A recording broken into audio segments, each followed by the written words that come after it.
За тэгэхээр risk reward ratio гэж юу вэ?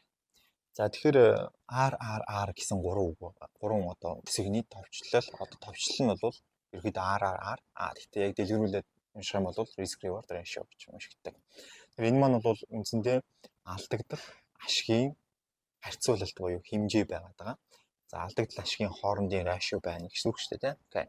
За тэгэхээр энийг хөвчлэн хүмүүс ярихдаа RR гэж яддаг, risk reward гэдэг шууд ярьцдаг, ratio гэдэг үгийг хайчдаг байгаа. Угаасаа risk reward гингүүт ерөөдөө ойлгомжтой болчдөг. Окей.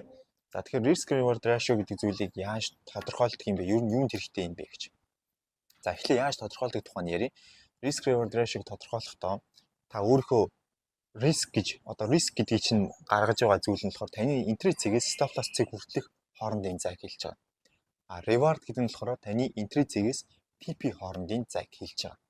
Тэгэхээр entry цэгээс stop loss хүртэлх цэг, entry цэгээс TP цэг хоёрын хоорондын хуваагаад гарсан дүн нь өөрөө risk reward ratio гэж ойлгож байна. Тэгэхээр миний entry цэгээс TP цэг хүртэлх зай нь 100 pips гэж тооцъё. Entry цэгээс SL хүртэлх зай нь 50 pips гэж тооцъё. Тэгвэл 100-га 50-таа хуваагаад гарч ирж байгаа дүн нь 2 гарч ирж байна тийм үү? Тэгвэл миний risk reward маань 2 гэсэн үг байна. Энэ маань юу гэсэн үг вэ гэхээр би үндсэндээ бол яах нь өөрийнхөө орж байгаа одоо тэр арилжаа маань надад би хэдэн хувиар орж байна? Тэрийг маань 2 үржих ашиг авчирна. Бид хэдэн хувиар орж байна? Тэрийг маань 1 үржих алдагдлыг авна гэсэн. За жишээ тооцож үзэх юм бол би entry цэгээс ороод risk reward ratio маань 2 байгаа. Тэгээд би $100 эрсдэл гаргаж байгаа гэж бодъё. Тэгвэл би TP авах юм бол $200 ашигтай гарна. SL авал $100 алдагдaltaй гарна гэсэн үг. За ингэж тооцдог байгаа шүү. Тэгэхээр ерөөсөө яах нь TP болон SL хоёрын хоорондын TP-нээс entry хүртэл SL-ээс entry хүртэл зайнуудыг хооронд нь хуваагаад гарч байгаа дүн нь risk reward ratio байх нэ. За тэгвэл risk reward ratio маань яг хэд байх ёстой вэ? Risk reward ratio буюу RR маань 2-оос доошгүй байх ёстой. Заавал 2 хүрэх ёстой. 2 ба түүнээс дээшээ хэд ч үж болно. 2-оос доошоо л орч болохгүй. Яагаад? Яагаад гэх юм бол бодод үзье л та. Таны гаргаж байгаа эрсдэл танд яг ижилхэн ашиг авчирна гэж бодъё. Та $100 эрсдэл гаргаж байгаа. Гэхдээ $100 эрсдэл гаргахдаа та $100 ашигын төлөө $100 эрсдэл гаргаж байгаа. Энэ маань юу гэсэн үг вэ гэх юм бол яг л би одоо жишээ нь юм зардаг хүн байлаа гэж бодоход би $100 бараа худалдаж аваад авчираад би лангуун дээрээ $100 зарж байгаатай адилхан гэсэн. Окей? Энэ ерөнхийдөө бол яагаад ингэж тайлбарлаж юм бэ? Энэ жишээний хувьд бол ямар ч ашиггүй би $100 аваа гарч байгаа шүү дээ. Маркетинг жишээний хувьд бол би $100 гаргаад $100 авахын төлөө арилжиж байгаа бол би яг явах хэсгийг нь 100% мэдэхгүй байгаа. Угаасаа маркет дээр 100% мэднэ гэж байхгүй. Тийм юмдаа би $100 гаргаад $100 авахын төлөө $100 эрсдэлд оруулж байна гэдэг маань өөрөө хэрвээ эрсдлээ үүрээд гарахаар болох юм бол би яах нь $100 алдагдал хүлээн ашиг авсан ч би $100 ашиг л. Тэгэхээр энэ маань ямар ч утгагүй гэсэн. Тэгэхээр $100 гаргаад би $200 авахын төлөө арилжих ёстой болж таарч байна.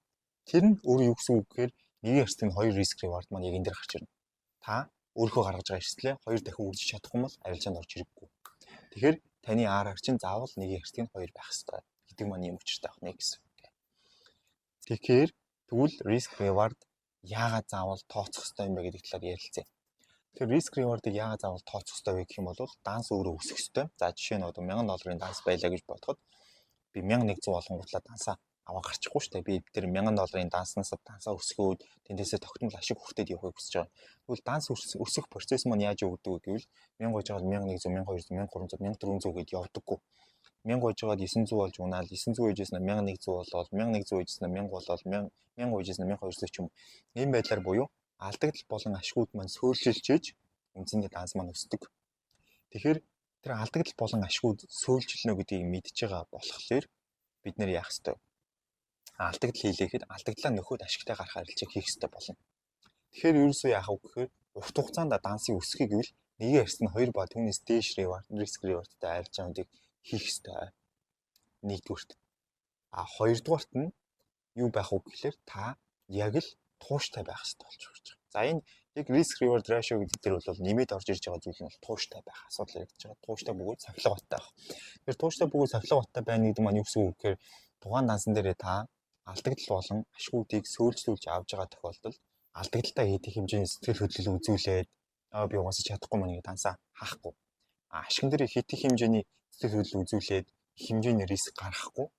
Ерөөсөө зүгээр тууштай явах. Нэгдүгürt, хоёрдугаарт нь сахилга баттай байх. Сахилга баттай байна гэдэг маань юу гэсэн үг гэхээр та тухайн дансан дээрээ авж байгаа ашигаас хамаарат сэтгэл хөөрөлд автаад хэмжээний эрсдэл гаргахгүй.